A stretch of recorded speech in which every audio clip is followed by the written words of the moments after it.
Сегодня в Чеченской Республике хоронили 5 полицейских, погибших накануне. Стражи порядка предотвратили теракт ценой собственной жизни. В распоряжении следователя оказалась запись камеры наблюдения, которая сняла сам взрыв. Возможно, сыщики обнаружат на этих кадрах что-то важное, передает Антон Нагибин.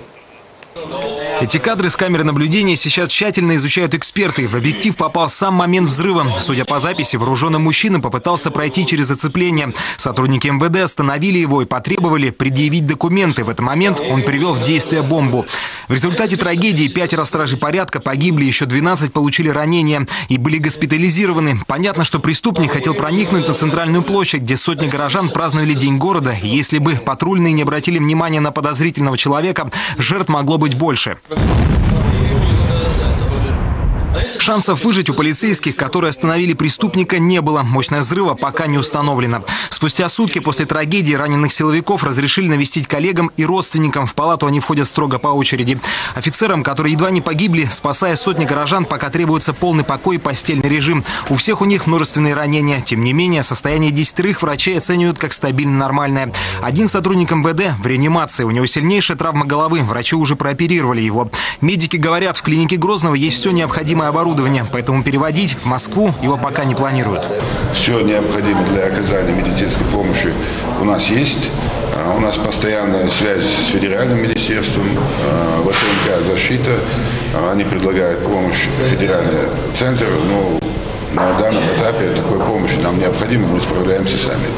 Майор Вахид Бицаев – один из тех, кто ценой собственной жизни предотвратил теракт. Именно он обратил внимание на вооруженного мужчину. Они, как всегда, в прежние годы, как говорится, ответственно отнеслись к своим обязанностям. Поэтому трудно очень, как говорится, да, практически нет таких нюансов, как говорится, что-то можно сказать плохое, как говорится, или что-то отрицательное в их характере.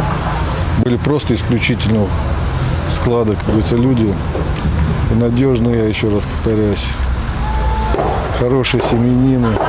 Рядом с майором Бицаевым находилось еще 4 сотрудников полиции. Самому молодому из них, лейтенанту Хамзату Армазаеву, было всего 23 года.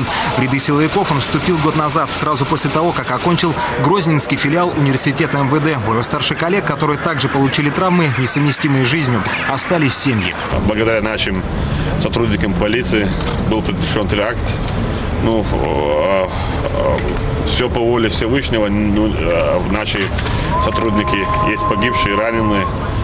Они показали себя, что они стоят на страже и охраняют покой населения. Личность преступника установили сразу же. Им оказался 19-летний житель Старопромысловского района Аптим Ударов. Известно, что несколько месяцев назад он ушел из дома и с тех пор считался пропавшим без вести. Все погибшие полицейские, которые ценой своей жизни предотвратили теракт, будут представлены к государственным наградам посмертно. Министр внутренних дел Владимир Колокольцев уже поручил подготовить необходимые документы. Антон Нагибин, Любовь Мордовина, НТВ, Грозный.